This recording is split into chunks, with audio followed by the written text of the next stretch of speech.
l'expert. Et on est ensemble avec vous pour commenter l'actualité avec Andrea Cotarac, porte-parole du RN. Bonjour. Jérôme Dubu, membre du pôle idée d'Horizon. Sophie de Menton, chef d'entreprise, présidente du mouvement éthique. Frédéric Dabi, directeur général de l'IFOP. Bonjour Frédéric. Bonjour, et co-auteur avec Brice Sokol de ce formidable livre Parlons-nous tous la même langue qui est paru aux éditions de l'Aube. On va revenir sur cette extraction de Mohamed Amra qui pose question.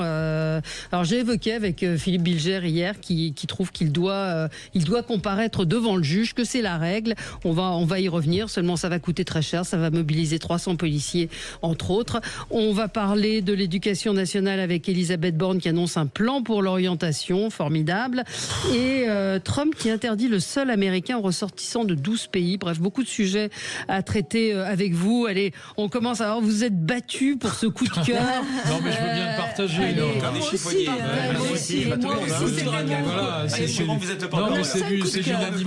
C'est l'unanimité. On va réécouter peut-être.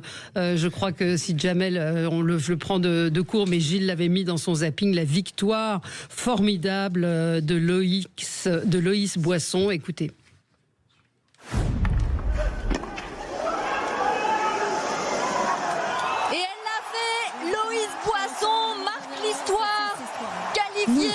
En demi-finale de Roland Garros face à la Russe Mira Andreeva, 6e joueuse mondiale en 2-7, 7-6, 6-3. Incroyable pour cette joueuse invitée par les organisateurs du tournoi. C'est la première fois dans l'histoire que ça arrive et incroyable, Loïs Boisson s'impose aujourd'hui. Ça relève encore une fois du miracle, sa deuxième top 10. Ah oui, c'est incroyable. Alors je vous laisse. Allez, Jérôme. Allez. Non, mais d'abord, c'est un coup de gueule et un coup de cœur. C'est un coup de cœur pour elle. Bon, parce qu'elle a un parcours exceptionnel, je ne vais pas revenir dessus. Elle bat la numéro 3 mondiale, Pegula. Elle bat la numéro 6 mondiale hier, Andreeva, qui est l'espoir numéro 1 du tennis mondial. Qui a été demi-finaliste l'année dernière. C'est furieuse d'ailleurs. Elle était furieuse, mais elle est caractérielle, un peu comme toutes les Russes. Bon, voilà. Vous savez quand elle a quitté le cours, les gens lui ont dit allez, Mira, fallait applaudir, et elle a dit fuck you all. Oui, non, mais elle est très caractérielle. Bon, on la et elle connaît. a perdu ses nerfs. Qui n'a jamais fait un tournoi et a été déçue après une défaite, lui jette la première pierre. Ça n'enlève en rien à la victoire et au parcours magnifique de Loïs Boisson. Je ne sais pas ce qui va se passer cet après-midi. Moi, je pense que c'est du 50-50 contre Coco Gauff, parce que Coco Gauff ne joue pas très bien jusqu'à maintenant. Elle a perdu un set encore hier en quart de finale. Elle n'est pas très confiante. Elle a eu un parcours depuis le début de l'année qui est moyen. Donc, tout est possible. Et donc, c'est l'éclaircie, alors j'en viens à mon coup de gueule, dans la médiocrité du tennis français. Ouais. La médiocrité depuis des années de ce tennis français. On oublie, on pense qu'à la victoire. Oui, d'accord, mais enfin, il faut quand même le rappeler, parce que c'est un peu l'arbre qui cache la forêt, là. Alors, on a quand même un tennis français qui est au fond du trou. Au niveau féminin, alors bon, là, on a Loïs Boisson, ok, mais au niveau masculin aussi. On a Fils, qui est un espoir, mais qui ne confirme pas. Et de qui? On a les vieilles gloires qui s'en vont, Gasquet s'en va, mon fils, je pense que ça va pas tarder. Donc, tout ça, il y a un problème de recrutement, il y a un problème de formation, il y a un problème d'encadrement, et tout ça, c'est la fédération qui est responsable, c'est clair. Voilà. Alors... Donc on n'arrive pas à faire éclore des champions, à la fois au niveau masculin, au niveau féminin. Donc c'est à la fois un coup de gueule et un coup de cœur. Voilà. Pour aujourd'hui, parce que lui, il va être plus long et intéressant. Oui, bien sûr. Pour aujourd'hui, je pense qu'il y a une chose, c'est que d'abord, elle a un tempérament très calme et très maîtrisé, notre joueuse. Mais elle est soutenue évidemment par tout le stade. Et l'autre ne supporte pas qu'on ne la soutienne pas. Elle a dit, moi, avoir un stade contre moi, etc. Donc ça, c'est un sacré point pour la Gauff, Française. elle a un fan club terrible aux États-Unis. Hein. C'est la grande star elle a l'habitude, américaine. alors que là, donc là, effectivement, elle aura le public contre elle. Et à Roland Garros l'autre jour, et ce qui est pénible aussi, enfin moi, ils applaudissent quand on est pour un joueur, ils applaudissent les fautes. Oui, ils applaudissent les doubles fautes. Voilà, donc c'est pas. Ça reste quand même très bon. Je voulais compléter le coup de gueule de notre ami Jérôme par un autre coup de gueule qui est le reflet d'une forme de machisme, parce que moi je suis féministe. On n'arrête pas de dire, par rapport au désert français de non-victoire en Grand Chelem, la France n'a pas gagné un Grand Chelem depuis 83. C'est bien sûr faux, puisqu'il y a 25 ans, Mary Pierce, alors qu'on appelait Mary Pierce quand elle était au premier tour, et au fur et à mesure qu'elle arrivait en finale, on l'appelait Mary Pierce. Mary Pierce avait gagné Roland Garros, Amélie Mauresmo a gagné l'Open d'Australie et Wimbledon, Marion Bartoli, alors c'était en 2013, c'est il y a longtemps, mais c'est il n'y a pas si longtemps que ça, donc du côté du tennis féminin, ça fait quand même 13 ans. Il y a eu des belles satisfactions, et moi je défends quand même les 4, Simon Gasquet, mon fils, et Tsonga un palmarès incroyable. Comment gagner des grands chelems quand vous êtes dans la même génération que Federer, Nadal et Djokovic. Mais effectivement, quand on voit l'Italie, qui était au fond du trou il y a encore 10 ans, et qui nous sort Sinner, qui est imbattable, et Musetti. Mais pourquoi on n'aurait pas eu un Djokovic ou un Nadal ou un Federer? On va y arriver. Mais je partage, parce que j'ai entendu la même chose, à savoir que on privilégiait finalement le tennis masculin. Le tennis féminin français a eu de nombreuses victoires ces dernières années. Par ailleurs, je salue évidemment le parcours de Loïs, parce que toute la France le salue, je crois. C'est quelque chose qui éclore. C'est des choses. C'est des étoiles. Alors, je termine juste parce que j'ai pas encore fait une phrase. Je salue aussi sportivement le talent de Djokovic hier, parce que Loïs Boisson est arrivé. Est passé de la 600e, je ne sais combien de places, et a gagné 300 places. Djokovic, lui, était au sommet avec 24 grands chelems, etc. Il était très critiqué en disant il commence à être fatigué. Hier, il a quand même remporté 3-7-1. Il part en demi-finale, ce qui est quand même aussi un exploit, et je dois le souligner. Par ailleurs, je prends le cas de Djokovic et de la Serbie. Le tennis n'était pas du tout populaire en Serbie. C'était une nation de basket, c'était une nation qui sortait de la guerre, etc. Et là, paf, il y a un talent qui fait que la fédération serbe de tennis a explosé avec de nombreux joueurs. J'espère que grâce à Loïs Boisson, nous aurons la même chose pour le tennis français. Moi, ce que je voulais dire, je ne fais juste une phrase. Je ne fais aucun machisme sur l'opération. C'était à la fois pour le tennis féminin, pour le tennis masculin. Et ça fait quand même à peu près 15 ans qu'on n'a pas de champion au niveau mondial, je suis désolé, qui puisse gagner un grand chelem. Bon, peut-être que ce sera le cas avec Loïs Boisson, on va voir cet après-midi, mais en tout cas, on dépense beaucoup d'argent dans cette fédération et les résultats sont mauvais. Comme le reste. Les résultats sont mauvais. Alors, un tout petit mot, son classement, effectivement, est très bas. Le combienième, vous êtes 360e. Mais elle a été, et d'ailleurs c'est d'autant plus remarquable, elle a été blessée pendant très longtemps. Donc, son classement est un peu artificiel parce qu'elle avait beaucoup progressé, et on la met à un classement beaucoup plus bas que ce qu'elle serait, en fait. Là, elle va revenir 60e au minimum. Une auditrice me dit Loïs Boisson est 66e. Elle va être 66e. Si elle gagne, ça sera encore plus haut. Si elle gagne, ce sera dans les 30 premiers. On se retrouve dans un instant avec vous sur Sud Radio pour commenter l'actualité. À tout de suite.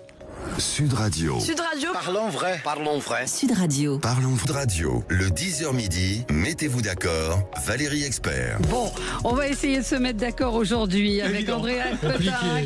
On était d'accord sur le tennis, donc Cocorico, bravo, et on est tous derrière Loïs Boisson. Avec mon coup de gueule. Un instant, laissez-moi. Vous voulez diriger l'émission maintenant? Attention. Non, vous êtes la meilleure. Andrea Cotarac, porte-parole du RN, Jérôme Dubus, membre du Polydé d'Horizon, Sophie de Menton, chef d'entreprise, présidente du mouvement éthique, et Frédéric Dabi, directeur général de l'IFOP et co-auteur avec Brice Sokol de Parlons-nous tous la même langue aux éditions de l'Aube. On va revenir sur les sites porno qui bloquent leur diffusion en France. Alors là aussi, on a l'impression qu'il y a une incompétence de l'État qui semble ignorer qu'on peut, vous me direz ce que vous en pensez, qu'on peut contourner la loi évidemment pour aller voir des sites porno. Enfin moi je ne sais pas, mais c'est ce qu'on m'a dit.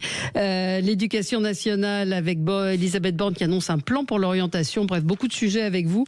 On continue avec vos coups de cœur, vos coups de gueule. Sophie, je ne sais pas, coup de gueule. Où sont les toilettes? Oui. Alors, dites-moi. Ah non, mais attendez. Je sais ce que vous allez dire. Où sont passées les toilettes? Les situations des transports en Ile-de-France, quand on voit nos salariés qui passent 3/4 d'heure, 1 heure, ou quand le train est bloqué, n'en parlons pas. On parle de modernisation. Les nouvelles lignes sur le terrain. Un exemple révélateur, les toilettes. Dans le RER et le Transilien, il n'y en a plus à bord des trains. Et attendez, en gare, je vous le cite parce que c'est trop beau, il faut consulter un plan interactif pour les localiser. Je reste muette. Oui. Encore faut-il qu'elles ne soient pas condamnées, les toilettes, c'est ce que... Et accès qu'est-ce qu'on fait quand on Parlez est bien enceinte, dans le micro, malade. Sophie, approchez le micro parce qu'on vous entend pas. Quand on est enceinte, malade, âgée ou tout simplement... On a besoin d'aller aux toilettes, tout simplement. Boire de l'eau devient un risque pour les salariés. Ouais. La SNCF et la RATP évoquent le vandalisme, le coût de l'entretien, les incivilités et la sécurité. Bah oui. Ah, non mais attendez, certains témoignages relatent des usagers qui ont dû uriner dans les trains pendant les longues interruptions. Et alors, c'est mis en place par la présidente de région quand même, Valérie Pécresse, qui a préféré augmenter les places pour les vélos. Je suis juste scandalisée. On parle d'avenir de services numériques de trains connectés. Comment est-ce qu'on peut, franchement, ne pas considérer que c'est une priorité? Voilà, je dis ça parce que, en plus, je le prends pas, mais j'ai des gens au bureau qui sont outrés. Et on marche sur la tête quand même. Ouais, bah oui, mais quand vous voyez les toilettes, ou ce que Madame Hidalgo a mis en place, place du Panthéon, absolument hideux, des urinoirs, place du Panthéon. Alors il y en a, faut savoir, mais est-ce qu'on peut trouver? Alors bon, je pensais pas qu'on parlerait pipi ce matin. Ça touche tout le monde. Oui, hein. bien sûr. Moi, je vais rester dans ma ligne du féminisme et des inégalités comme pour le tennis. Moi, j'ai un coup de cœur, un coup de gueule complémentaire que je ferais, c'est dans tous les lieux très publics, gares, aéroports, stades, etc. Alors, par le tennis, je pense à Roland-Garros. Il y a une inégalité d'accès entre les femmes et les hommes aux toilettes, puisqu'il y a des files d'attente dans n'importe quel événement de femmes pour aller uriner, faire pipi, ils ont des choses, et c'est nettement plus long. Et moi, je vais chez les hommes. Hein. Mais il y a des cas, il y a des cas comme ça. Et non, mais ça peut paraître. Au moins, il y en a. Ça peut faire rire, mais j'ai souvenir d'une amie qui a failli pleurer parce que elle n'arrivait pas à aller aux toilettes, etc. lors d'un spectacle au théâtre. C'est de la vie quotidienne. Oui, c'est de la vie quotidienne. C'est de la vie quotidienne. Et quand on fait autant de toilettes pour les hommes que pour les femmes, c'est une inégalité. Ouais, mais oui, ça permet un petit coup de gueule sur Paris avec les toilettes. Non, mais avec à Paris, l'espèce de trucs de toilettes qui ont été imaginés, qui sont devenus des pissotières. Non, mais les trains, ça vous scandalise pas, les trains? Au train, parce que s'il n'y a plus de toilettes dans les trains, bah oui, c'est compliqué. Andrea? Oui, alors moi, sur Lyon, on a eu aussi des toilettes publiques sur les quais, dans des secteurs quand même assez discutables de la part de la mairie Europe Écologie Les Verts. Alors, ce que dit M. Dabi est peut-être vrai sur l'inégalité entre les sexes. Moi, je constate aussi une inégalité sociale parce que les toilettes où ça fonctionne bien, c'est les plus chères. Voilà. En gare, à la SNCF, il faut payer pour aller aux toilettes. Et je crois que... Ah oui, puis c'est gratuit si on monte son billet maintenant dans les toilettes de la gare. Les prix seront de plus en plus chers sur les toilettes. Donc c'est une inégalité sociale, que vous soyez un homme, une femme ou un YEL, puisque je sais aussi qu'il y a des toilettes maintenant YEL, c'est-à-dire ni homme ni femme. Et les toilettes dans le train, Sophie, c'est les toilettes qui étaient gratuites. Oui. Voilà. Donc c'est la grosse différence, c'est que les toilettes gratuites ont disparu, les toilettes payantes, elles, fleurissent partout. Alors c'est l'inverse, il faut rendre ça à la municipalité actuelle de Paris, que j'aime beaucoup, vous le savez bien. Ils ont maintenu la gratuité. Voilà. Bon. Alors c'est sale, c'est je sais pas quoi, c'est mal entretenu. Faut dire qu'avec la dette, on vient de constater de la SNCF, vous avez vu, qui perd un fric colossal. Non mais c'est pas ça qui va leur faire perdre de l'argent. Non, bien sûr. Allez, on va changer de sujet, on va parler de la ruraalité avec vous, Frédéric. Oui, je vais revenir sur l'enquête IFOP pour Confinews de notre ami Brice Sokol, qui a été restituée ici lors de la pré-matinale. Une enquête une enquête assez originale parce que ce n'était pas un sondage classique auprès du grand public, mais on avait isolé 2 échantillons, des ruraux et des habitants des banlieues, sur l'accès aux services publics. Déjà, ce sondage reflète une opinion, un tournant dans l'opinion publique. Quand il y a encore 10 ans, on demandait quels sont les territoires qui vous paraissent les plus abandonnés, les plus délaissés par l'action des pouvoirs publics. On citait les banlieues. Maintenant, c'est clairement la ruralité. Mais l'enquête montre aussi, plutôt déconstruit, un misérabilisme de bonne aloi sur la ruralité. La ruralité, c'est la catastrophe. La ruralité sur l'accès aux soins, ça va très mal. C'est bien sûr faux. Il y a des ruralités. Dans cette enquête, 50% des ruraux sont satisfaits de leur accès aux soins. Alors qu'on a une sorte de mythe qui est, dans les métropoles, tout va bien. Allez trouver un ophtalmo ou un dermato à Paris, Montpellier ou Auxerre, en 24 heures, vous allez rire. En ruralité, tout va mal. C'est pas tout à fait ça. Il y a beaucoup d'initiatives en ruralité, mais ça dépend des ruralités. Le niveau de satisfaction s'écroule dans les habitats très dispersés, quand on est loin d'une agglomération. Et l'enquête montre également, c'est pas une surprise, mais ça permet d'objectiver les choses, que quand on parle de qualité de vie entre les habitants des banlieues et ceux de la ruralité, on va toujours penser la ruralité, les petits oiseaux, le cadre de vie, les espaces verts, enfin, la nature. Pour les Français, ruraux ou habitants des banlieues, c'est la présence de services publics. Et ils ont une vision très extensive. Les services publics, c'est la petite épicerie, c'est le distributeur automatique de billets. Vous avez vu ce qui vient de sortir avec plus de 300 distributeurs bancaires supprimés dans toute la France. Des gens qui nous disent, je vais prendre ma voiture pour retirer 50 €. En fait, j'ai retiré 45 € parce que avec le coût de l'essence, l'aller-retour, parce que j'ai 20 km aller, 20 km retour, voilà ce que je paye. Donc l'enquête montre à quel point, c'est moins insatisfaisant que ça sur l'accès aux soins, aux services publics en commune rurale, que du côté des banlieues, il y a beaucoup de choses sur les services publics, mais il y a un point noir qui maintenant devient un sujet majeur, quel que soit le territoire, c'est la sécurité des personnes et des biens, avec ce mot narcotrafic, qui encore il y a 4 ans, 5 ans, c'était un mot, j'aime beaucoup les mots, comme vous l'avez vu dans le livre, c'était un mot qui relevait de Netflix, d'une série, et clairement, ça est partie maintenant du quotidien de beaucoup de Français dans des petits territoires. Vous me permettrez d'avoir juste une pensée pour Christophe Beaugrand, il se trouve qu'on le connaît bien, animateur de TF1, qui a été victime d'un très violent homejacking. Alors des homejacking, il y en a tous les jours, c'est vrai que ceux des personnalités font plus parler, mais ça dit aussi quelque chose de la violence de la société, c'est-à-dire que maintenant, on va agresser les gens chez eux, à leur domicile, dans la nuit. Il y avait eu aussi un autre animateur qui en avait été victime. Enfin, ça montre... même Bernard Tapie, il y a quelques années, c'est pas nouveau. C'est en train de monter, ça concerne pas seulement les stars, ça concerne des médecins, des avocats, ça concerne des gens considérés comme riches, qui sont repérés, et il y en a, enfin j'imagine que vous êtes au courant, Jérôme Dubu, on parle des stars, on parle des célébrités, mais il n'y a pas que... J'en reviens à la ruralité. Parce que finalement, c'était le sujet. Et en ruralité aussi. Alors en ruralité, mais ce qui prouve que d'abord, il y a eu un sondage qui a confirmé, c'était pas un sondage de l'IFOP, je ne sais plus qui a fait ce sondage, qui a confirmé qu'au fond, il y avait 2/3 des Français qui étaient quand même contents de leur service public. C'est pas seulement la ruralité qui est sortie lundi ou mardi. Moi, j'avoue que ça m'a étonné. Oui, moi aussi, ça m'a étonné, mais ça va un peu dans le même sens. Et puis deuxièmement, ça prouve qu'il n'y a pas une seule ruralité. Il y a des ruralités. Il y a des ruralités. Il y a des ruralités qui ont été frappées de plein fouet par la crise industrielle. Moi, je pense par exemple à la Normandie. Je pense à l'Orne, par exemple, qui est un désert industriel aujourd'hui, qui est une ruralité extrêmement fragilisée. Puis il y a des ruralités où vous avez des fortes, je pense à la Seine-et-Marne, certains coins de la Seine-et-Marne où vous avez de fortes positions agricoles avec des grosses exploitations, et là ça marche pas mal la ruralité. Bon, donc il faut pas non plus englober la ruralité dans un seul sac. Il y a plusieurs ruralités, il y a différents territoires, il y en a qui vivent très très mal, d'autres qui vivent plutôt pas mal, et donc voilà, mais l'abandon des services publics, ça c'est un sujet, et pourtant on dépense de plus en plus d'argent pour les services publics. Moi j'avoue que ce sondage, je ne l'ai pas bien compris. On doit marquer une pause et on se retrouve dans un instant, vous pourrez réagir, Andrea, vous n'êtes pas censuré. Vous n'êtes pas censuré. À tout de suite. Sud Radio. Parlons vrai. Parlons vrai. Sud Radio. Parlons vrai. Sud Radio. Parlons vrai. Mot, Andrea, où on avance très rapidement, c'est sur la ruralité. Nous, au Rassemblement national, ça fait longtemps qu'on avait vu la différence parce que dans le monde politico-médiatique, la pauvreté est égale aux banlieues.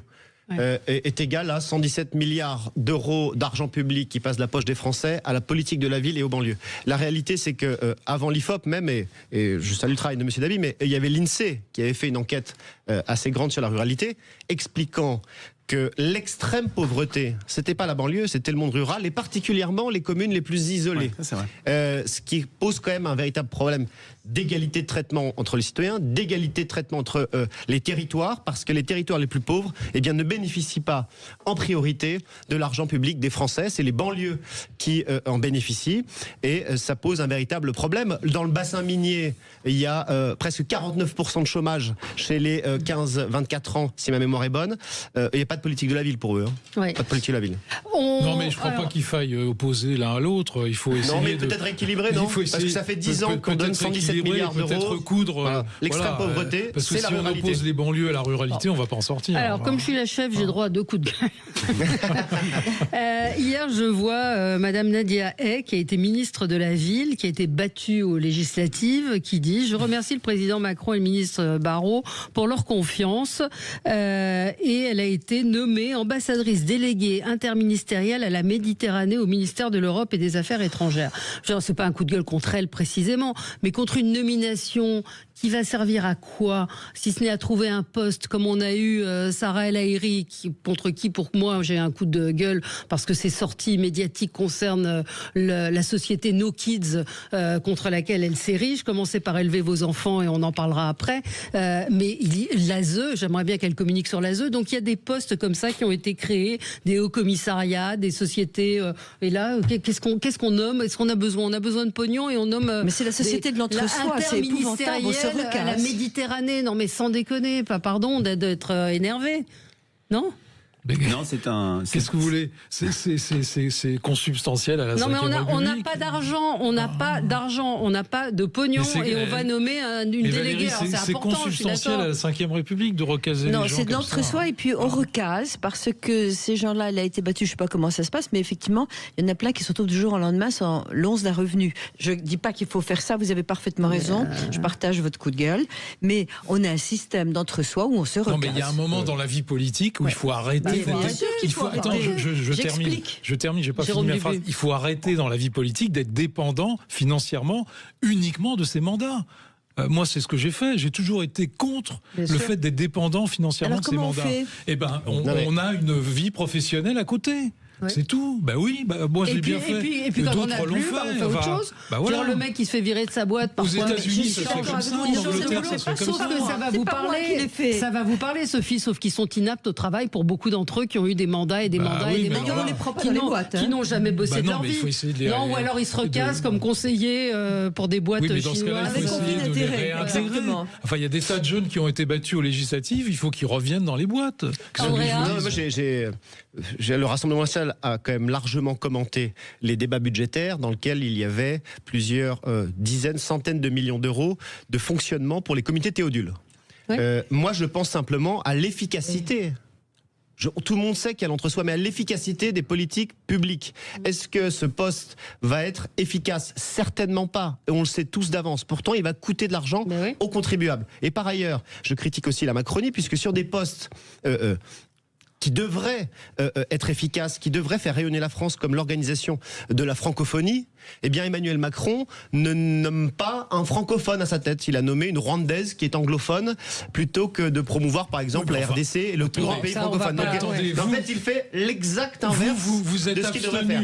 Sur un scandale. Mais vous, c'est votre budget. Excusez-moi, pardon. Non, mais je termine. Les 1000 milliards de dettes, c'est quand même vous. C'est pas moi. Vous savez pas ce que je vais vous dire. Revenons au tennis peut-être. On trouve du consensus.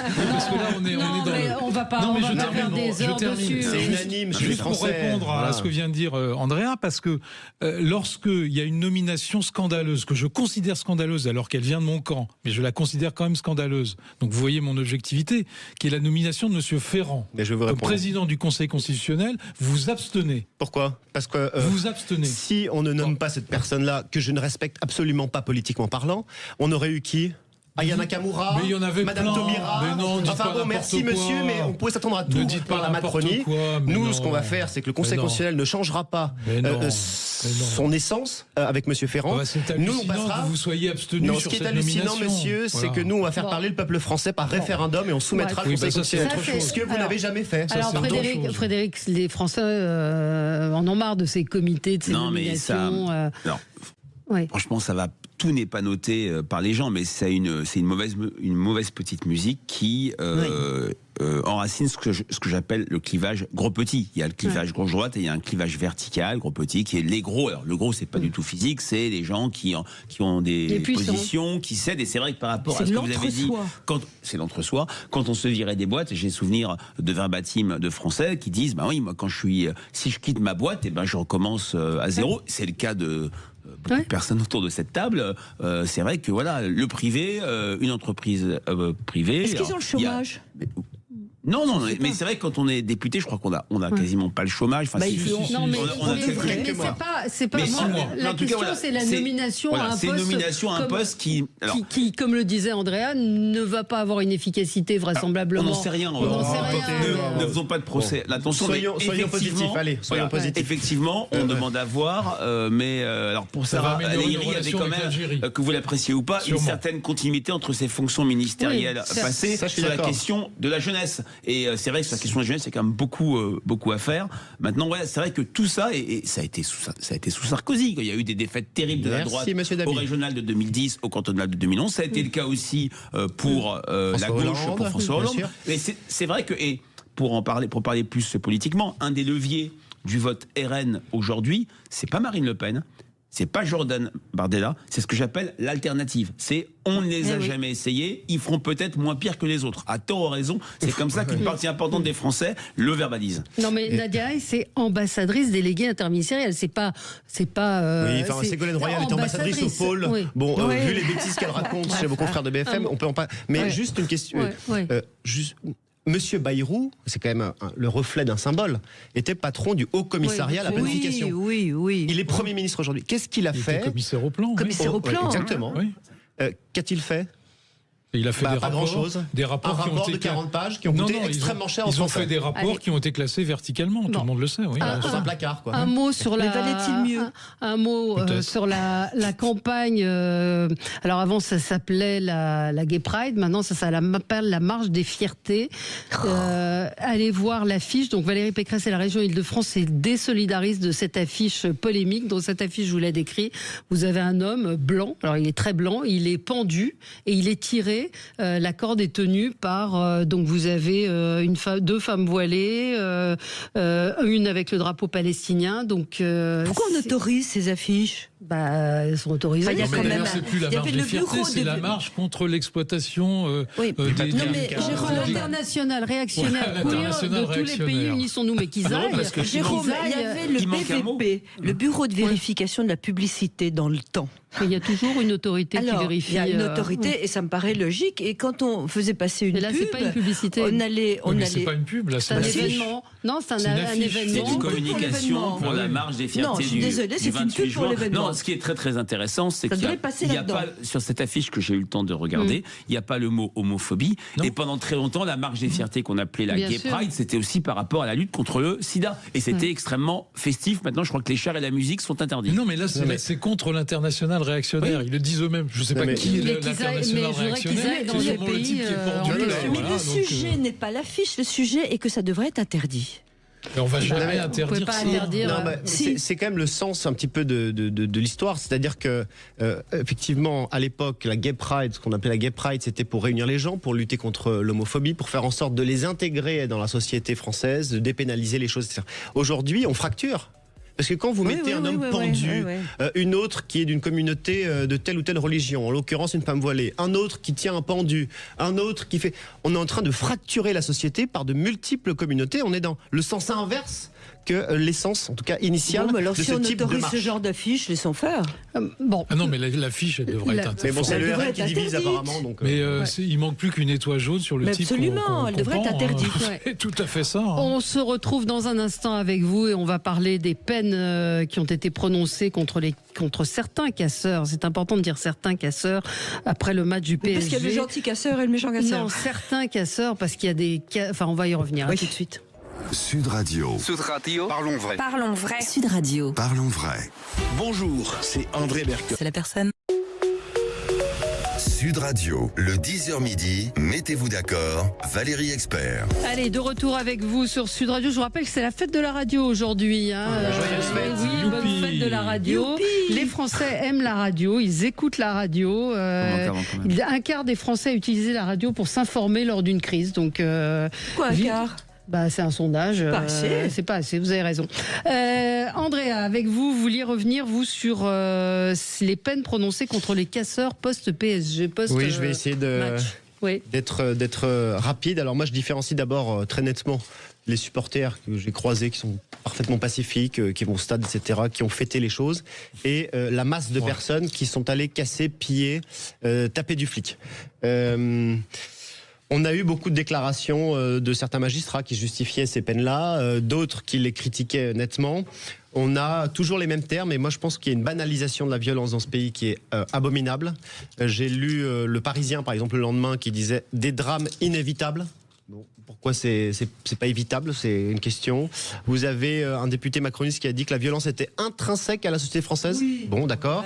Et puis vous avez les propos du président de la République qui, comme à la suite des émeutes sur Naël, disait « les peines seront implacables, la justice sera implacable ». Alors, penchons-nous très rapidement sur... J'ai pris 4 exemples de peines qui ont été prononcées en comparution immédiate.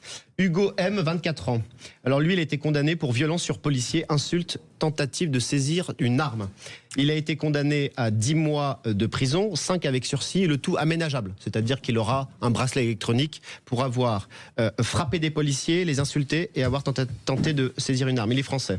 Un autre, Alvin, 19 ans.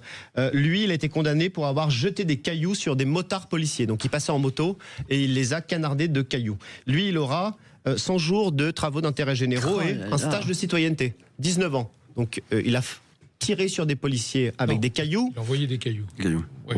Envoyé des cailloux, fait des ricochets, ce que vous voulez. En tout cas, il a voulu viser des policiers en moto et il aura un stage de citoyenneté. Hassan B, lui, il est de nationalité algérienne. Il est sous obligation de quitter le territoire.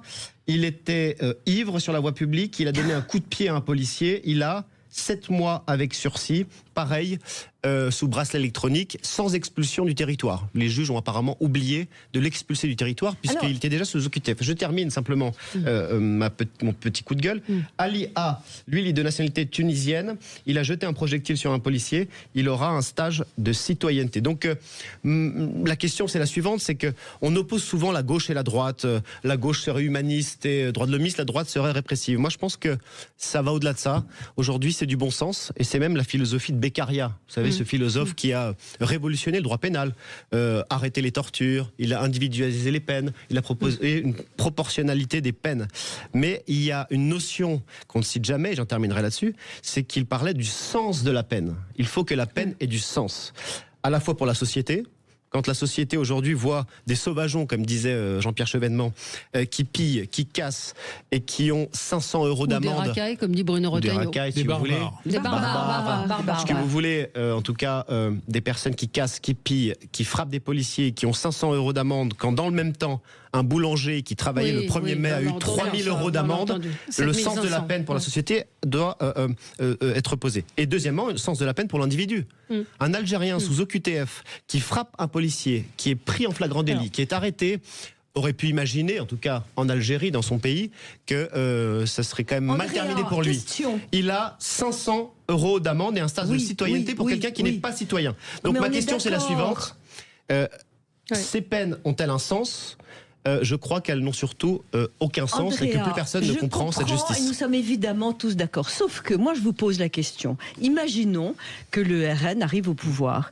Qu'est-ce que vous pourriez faire contre ça ? Ce sont des magistrats. La justice est totalement indépendante. Vous savez, non mais attendez.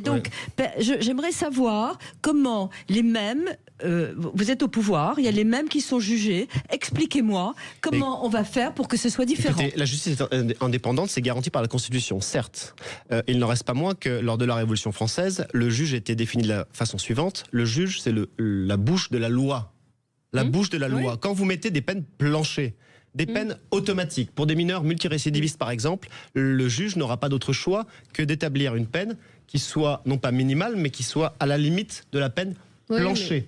Vous pouvez supprimer les allocations familiales pour les mineurs multirécidivistes qui ont des carences éducatives. La question de Sophie est très bonne, parce qu'en réalité, quand vous regardez... Je suis en train de vous répondre. Non, mais moi je voudrais quand même... Non, mais je voudrais quand même intervenir. On a tout un programme pénal. Marine Le Pen avait même... Est-ce qu'on peut en placer un, parce que ça devient difficile. Alors laissez parler Jérôme. Parce que dans cette affaire, il y a beaucoup d'amalgames. Donc, certes... Oui, non, mais certes... Lesquels ? Est-ce que je peux terminer ? Allez-y. C'est comment on fait ? Il y a beaucoup d'amalgames. Bon, premier point, il faut d'abord regarder les réquisitions du parquet, qui ont été très sévères. Les réquisitions, c'est pas vrai. Mais je les ai lues. Alors je sais ce que c'est. Sous les yeux. Oui, mais c'était de la prison ferme partout. Quasiment. C'est pas vrai. Premier point. Deuxième point. Deuxième point, ce sont les réquisitions du parquet n'ont pas été suivies par les juges. Bon, dans la majeure partie des cas. Donc ça, moi je suis d'accord avec vous, il faut le regretter. Mais la question de Sophie est bonne. Quel est l'impact que vous allez avoir sur les juges qui sont parfaitement indépendants? Et même si vous changez la loi, comme le demande Darmanin, en mettant des peines planchées, l'appréciation du juge, elle est totalement, j'allais dire, on peut faire recours. Le parquet va faire recours dans un certain nombre de cas. D'ailleurs, vous ne l'avez pas précisé. Bon, mais il faut quand même le dire. Alors, est-ce que ça va aboutir? Moi, je n'en sais rien. Mais en tout cas, le juge est souverain dans sa décision. Et ça, vous n'irez jamais contre ça. Alors, on peut le regretter. C'est notre système actuel juridique et démocratique. Mais c'est comme ça. Juste une chose pour en discutant avec des policiers, vous explique que les 560 arrestations, c'est fait pour rassurer la population. Sur ces 560 arrestations, combien comparaissent? Sur ces comparutions, combien vont faire l'objet d'une procédure judiciaire? Et ce que dit Rémi Hetz, le procureur général près de la Cour de cassation, sa phrase peut choquer. J'ai vu ce matin Pascal Praud qui avait tronqué la fin de la phrase. Il dit: la difficulté dans ce type d'affaires, c'est qu'il y a un décalage très fort entre les images de ces violences vues à la télévision et parfois la réalité des faits que l'on reproche. Il avait coupé à parfois la réalité des faits. Ce qu'il y a, c'est qu'on a des individus dans le box. Ce qu'on juge, c'est une personne, un homme ou une femme qui se trouve dans le box et à qui on impute un fait. Le problème, c'est qu'on manque de preuves. Le problème, c'est qu'on manque de preuves. Donc, c'est ce que jugent les juges. Nous, on dit, il a cassé un abribus. Prouvez-le. La loi fait que vous avez la possibilité... Valérie, notamment dans certaines démocraties libérales, d'introduire un délit qui est le délit de participer à un groupement qui provoque des violences. C'est-à-dire que vous avez 50 personnes, pour aller vite, qui pillent, cassent un magasin. Vous êtes à côté, vous regardez, vous êtes dans le groupe, vous serez condamné de la même manière. Voilà, ça existe. Parce que vous n'avez rien à faire. Vous n'avez rien à faire sur la voie publique aux côtés de casseurs qui s'opposent à la police. C'est pas les gens qui regardent qu'il faut condamner, c'est les casseurs. Les gens qui regardent, on s'en fiche complètement. Ils disent qu'ils regardent. Ils tirent des mortiers d'artifice sur les policiers. C'est vous qui confondez tout.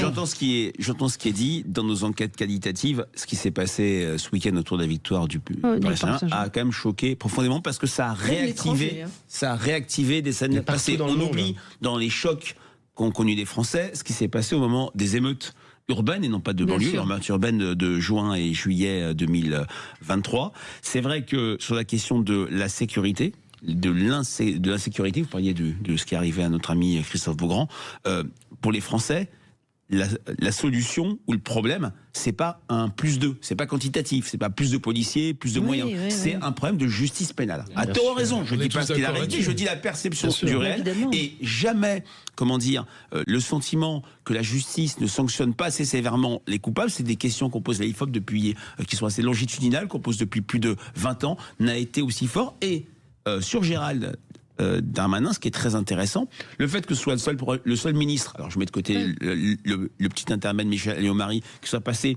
de Beauvau à Vendôme, a été plutôt salué par les Français en termes d'attente, parce que c'est là d'où vient le problème. Et c'est vrai que, j'entends ce que dit Andrea Cotarac, alors je ne connais pas les faits, chaque cas est individuel, c'est Beccaria, c'est bien de le citer, c'est aussi un des premiers qui, au-delà de la torture, a parlé de l'abolition de la peine de mort. C'est des faits individuels, mais très clairement, le sentiment, et c'est la première critique faite à la justice, c'est la justice n'est pas la même pour tous. Et la sanction n'est pas la même pour tous. Et ça, c'est absolument dévastateur pour la confiance à l'égard de la justice. En tout cas, dans l'affaire qui nous concerne, ce qui s'est passé samedi soir et dimanche soir, moi, il y a 2 réactions, à mon avis, immédiates qu'on pourrait prendre, que le gouvernement pourrait prendre, au-delà de ce qu'a dit Darmanin. C'est premier point, les peines planchées, ça me paraît évident. Apparemment, ça n'a pas fonctionné, les peines planchées. Oui, c'est ce qu'on dit, mais il y a quand même eu... c'est ce qu'on dit, ça a été testé, non ? Ils ont été supprimés très rapidement, puisque Sarkozy, quand il est arrivé, les a mis en place.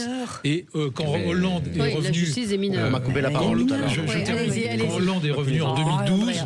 il a supprimé les peines planchées. Donc en réalité, elles n'ont été appliquées que 3 ans. C'est pas sur 3 ans que vous allez avoir un bilan objectif et correct. Bon, donc il n'y a pas eu assez de temps pour voir ce que ça donnait. Et deuxième point, moi ce qui me paraît absolument évident, et moi j'y tiens comme à la prunelle de mes yeux, c'est la baisse de la majorité pénale à 15 ou 16 ans. D'ailleurs, il y a eu une proposition de loi qui a été déposée par votre groupe M. Tivoli, je crois, qui est un député du Sud, député RN du Sud, qui allait parfaitement dans ce sens-là. Donc vous voyez, je vous tends une perche.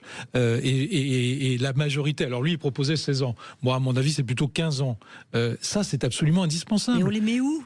Même les prisons sont bourrées. Ça permet en tout cas à ces jeunes qui sont mineurs pénalement d'avoir, sans exception justement de minorité, d'avoir systématiquement la peine des adultes. Absolument. Bon, ben voilà. À peine plancher, impact limité sur la récidive. Des études disent, comme celle de la direction de l'administration pénitentiaire, que ces peines planchées n'ont pas significativement réduit la récidive. Ça a été mis en place pendant 3 ans. Engorgement des prisons, on peut en parler. Il y a une surpopulation. Oui. Mais on va parler des mineurs. Une question. Je voyais, effectivement, le ministre de l'Intérieur qui estime qu'il ne pouvait pas faire mieux, étant donné les circonstances. Moi, je me demande, franchement, quand on a vu ce qui s'était passé au moment de la victoire, etc., s'il fallait autoriser le car à descendre les Champs-Élysées. Moi, j'aurais interdit. Je suis d'accord avec vous. J'aurais interdit. D'autant que le préfet avait menacé, comme on dit à un enfant, si vous conduisez mal, vous n'aurez pas la parade. Voilà. Ils se sont mal conduits et ils ont eu la parade. Vous savez ce qui s'est passé ? Personne n'a rien dit dimanche matin. Moi, j'étais dans la rue. Je suis descendu avenue de Wagram, qui est mon quartier. C'était un désastre. Un désastre total. Tout était cassé, brisé, allumé, incendié, etc. Un désastre. Et donc, personne n'a réagi à ce moment-là. On y revient, petite pause de pub. C'est Andrea qui fait qui marque la mais il fallait interdire. Les 5 et 6 juin, c'est la fête de la radio. Avec Sud Radio. C'est la radio qui réellement donne la parole aux gens et sur lesquels il y a des débats contradictoires. Et nous continuons nos débats. Andrea, vous continuez avec Sophie de débattre. Peut-être qu'on peut parler quand même de l'extraction de Mohamed Amra. Moi, j'avoue que c'est ce qui m'est tout de suite venu à l'esprit quand j'ai vu le ministre de la Justice sur TF1 lundi dire on va mobiliser le GIGN, le RAID et il y aura aucun risque. La question que je me suis dit tout naturellement et peut-être bêtement, c'est mais pourquoi est-ce que le juge ne se déplace pas ? J'ai eu la discussion avec Philippe Bilger hier qui m'a dit non, le principe c'est que le prévenu ou le détenu va voir le juge. Sauf que là, ça va nous coûter un pognon de dingue, il y a des risques de sécurité, il y a 260 km entre la prison et le bureau du juge, que ne trouve-t-on à ce moment-là un bureau à côté ? Moi je partage exactement ce qu'a dit Retailleau, le juge peut parfaitement se déplacer. La vie est faite de remise en cause de nos principes, tous les jours. Et pourquoi celui-ci, sous prétexte qu'on a une espèce de caste syndicaliste, et notamment le syndicat de la magistrature, pour ne pas le nommer, qui est contre. Non, je suis désolé. Vous avez raison, parfaitement à 200%. Se déplacer. Qu'est-ce qui n'en empêche rien ? Alors, le secrétariat nécessaire... À part le principe. Oui, c'est le principe. Secrétaire nécessaire national UFAP UNSA Justice a déclaré si l'on peut comprendre les nécessités de l'instruction de la présence physique de l'individu, le magistrat aurait très bien pu se déplacer. Il y a qu'à lui faire payer son déplacement au magistrat. Mais on est bien d'accord. Tout le monde est d'accord, sauf qu'il ne va pas le faire. Ça vaut des fortunes. Frédéric, non, mais je pense que oui, effectivement, la justice doit vivre avec son temps. C'est 260 km. Alors c'est vrai que c'est compte tenu de ce qui s'est passé précédemment, ça a beaucoup choqué les Français. Ce qui s'est passé. Le président Macron, je trouve qu'il a eu raison de commémorer un an après la mort de ces deux agents. Effectivement, le juge peut bouger, je pense. Bien sûr. Andrea. Non, encore une fois. Un soutien aux familles des deux agents pénitentiaires et d'ailleurs à toute l'administration pénitentiaire qui travaille dans des conditions qui ne sont pas les plus simples. Et deuxièmement, effectivement, simplement sur le coût et sur la sécurité, effectivement, on peut considérer que c'est au juge tout seul dans sa voiture de faire les 270 km. À la limite, on pourra lui payer le plein et les tickets de péage. Après, ça pose quand même une question de symbole. Est-ce que l'État français est quand même capable d'emmener une crapule et un assassin comme M. Amra devant le juge? On a eu les mêmes cortèges pour Antonio Ferrara, on a eu les mêmes cortèges pour le terroriste Illich Ramirez Sanchez Carlos. On a eu un tas de choses où l'État avait le monopole de la violence et n'avait aucunement, n'était pas du tout timide pour envoyer un prévenu devant. Justement, ça pose des questions, mais il faut arrêter ça. Non, mais d'accord, mais je pose simplement sur la table. Je pose la question sur la table. Oui, mais ça prouve qu'il est bien plus à gauche que moi. Oui, voilà. C'est plus de considérer que l'État doit avoir le monopole de la violence et traiter les criminels de la pire manière qui soit, je suis pas sûr que ce soit à gauche. Quelques mots sur donc les annonces faites par Elisabeth Borne, un plan pour améliorer l'orientation de la 5e au post-bac. Voilà, c'est plus à la maternelle, vous avez remarqué, c'est plus la maternelle. Donc la ministre indique que des formations à l'orientation seront dispensées pour les professeurs principaux dans le secondaire. En 5e, on va commencer en 5e à dire à des gamins, toi tu vas t'orienter. Enfin, je sais pas comment. On enseigne déjà plus. Commençons par enseigner. Non, mais ce qui est dramatique en plus, alors je regarde tout simplement la fameuse année de césure qu'elle a proposée. Oui. Vous avez votre bac, allez, 1 an à glander. Enfin, j'exagère. Bon, ça va revenir à ça. Non, ça peut être utile. À quoi? Bon, on peut aller dans une entreprise, on peut faire un stage, on peut s'occuper quand même. S'engager dans un service civique, mener un engagement associatif ou voyager. Oui, alors voyager, très bien. Bon, d'abord, c'est une année pour les riches. Excusez-moi, mais quand vous avez des familles qui paient les études de leurs enfants, et tout d'un coup, on recule d'1 an le moment où ils gagneront de l'argent, on recule d'1 an, et c'est pour que l'enfant trouve sa voie. Comment est-ce que, en se baladant, même si c'est associatif et très bien, je ne dis pas qu'on ne peut pas faire des choses très utiles. 1 an de césure, c'est ne pas considérer la valeur travail. Je pense que c'est une erreur fondamentale. En plus, les boîtes, moi je demande pas mieux. On en prend quand on peut des 5e, je prends des stagiaires dès que je peux. On n'a pas le temps de s'en occuper vraiment. Ils sont là en train de regarder partout. C'est vachement bien, ces stagiaires en entreprise. Oui, on est très contents. 3e et seconde, c'est vraiment c'est très très bien parce qu'ils voient ce que c'est qu'une entreprise. Il y a aussi une inégalité quand on a du réseau. Absolument. Ça, il faut le dire. Le principe est bon. Le principe est super. Les patrons disent qu'ils ont des demandes sans arrêt. Ah bah oui, c'est ça. Je vous confirme. On est sollicité en permanence. C'est notre boulot d'accueillir des jeunes. Dans notre émission, etc. Donc, ce que je veux dire, c'est que quelles que soient les bonnes intentions, l'utilité que ça peut avoir, c'est surréaliste, c'est hors sol. Nous avons besoin d'inculquer une valeur travail, nous avons besoin d'aller vite. Ils ont besoin de rentrer dans la vie professionnelle tôt. Et plus on tarde, plus c'est difficile. Proposer qu'ils aillent, je vois bien d'ailleurs, les enfants favorisés passent leur vie à voyager. Ils sont à perpète. Hein. Les stages, on vous donne ça. Mais par exemple, elle propose, entre autres, Elisabeth Borne, de rendre les conditions d'accès à l'enseignement supérieur plus souples. Quel enseignement supérieur? Pour faire quoi? C'est quoi l'articulation avec Parcoursup? Parcoursup est très fortement décrié par des forces politiques d'opposition très fortes. Non, mais par des parents aussi qui vous racontent la galère que c'est.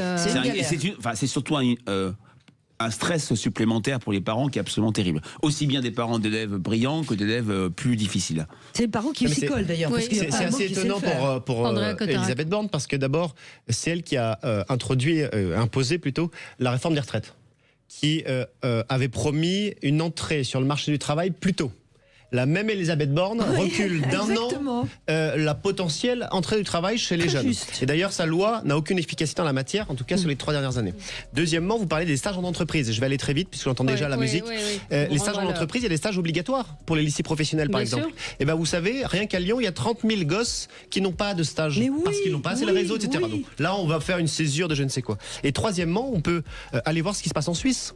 Les Suisses, qu'est-ce qu'ils font? En tout cas, dans certains cantons, ils envoient à chaque foyer, à chaque famille, tous les emplois en tension qui existent sur le secteur. Parfois des emplois dont on n'a même pas idée.